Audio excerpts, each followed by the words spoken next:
This has been Vivante from vivante.us, and today I'd like to talk a little bit about the differences between hosting a site at wordpress.com or another commercial host. WordPress.com currently offers three different plans, and I'll take a look at those here. There's the basic plan, which is free, and in my classes, I have my students set up one of those just to play around with WordPress. You do have to use a subdomain that's not taken, and this would be an example of a site that I set up with a subdomain. The subdomain, there's no www, and the subdomain is bikingboston10.wordpress.com. So you can easily get a blog up and running for free with an address like that. They also offer a premium package, which gives you some more options, especially with the look of the site, and you can have your own domain pointed to the site. And they offer a business option, also with more themes, e-commerce, some other things. I really wouldn't recommend the business option. For $2.99, it's just not worth it. It's better to go with another host. If you're just getting started with WordPress and you don't want maybe the hassle of finding a host and setting WordPress up, the premium version is fine, I think, just to get started. WordPress.com, though, I don't recommend completely because it has some limitations, and I'll just talk a little bit about those.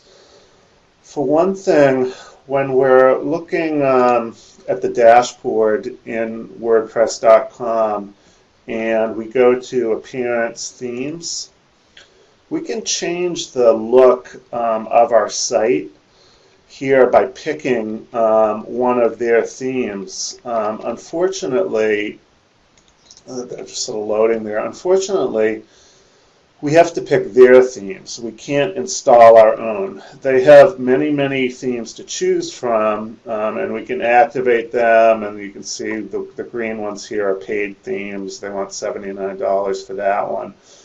But it does have to be a WordPress.com approved theme. We can't load our own theme into WordPress. So this can sort of limit us because there's so many, you can create your own theme, and there's so many great theme companies out there that it would be nice if you could just upload your own theme to WordPress.com, but you can't do that.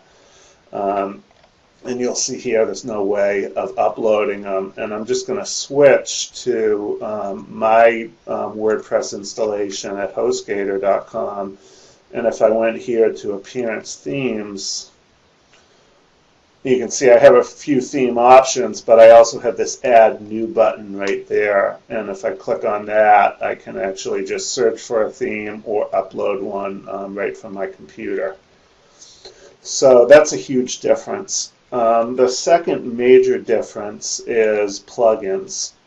It's also a similar thing where WordPress.com wants to approve the plugins that you use. So if you look in the dashboard here, you don't even see a section for plugins.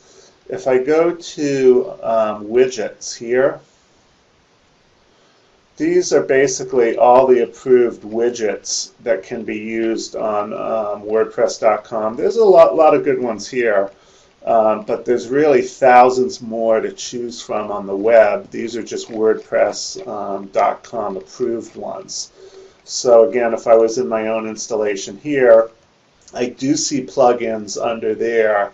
And when I go to Add New, I can pretty much add any plugin that I want. I can search plugins on the web, or I can upload from my computer. That's a really big difference because there's just so many great plugins out there. Might not be available on WordPress.com, but they are available on the net. I think one of the reasons that WordPress.com does this is to sort of control the environment and make sure that there's no sort of buggy themes or plugins available. They're all sort of tested, and if WordPress gets upgraded, they work with the upgrade.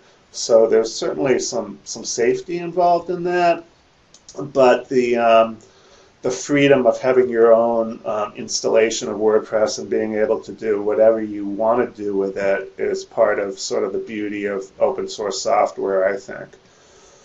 So if I was just starting and I just wanted to get the feel of WordPress, I would start with a free WordPress blog with a subdomain like this.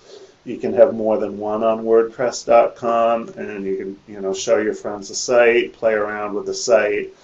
If I was starting a commercial website or a site that I knew I was going to have for some time, I would go with another host, partly because of the freedom of what you can do, but also the pricing is actually better.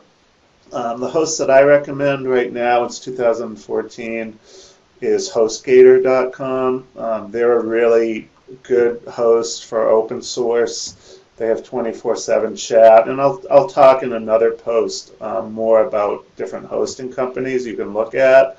If it's a relatively small site, I would go with HostGator.com. If you were looking at a really large commercial site or really well-visited site, I would recommend going with a virtual machine at Amazon.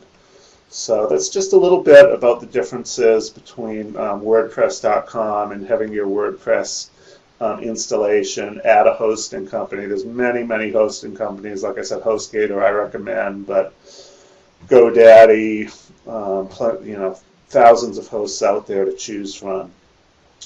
So for Vivante.us, this has been Vivante. Thank you.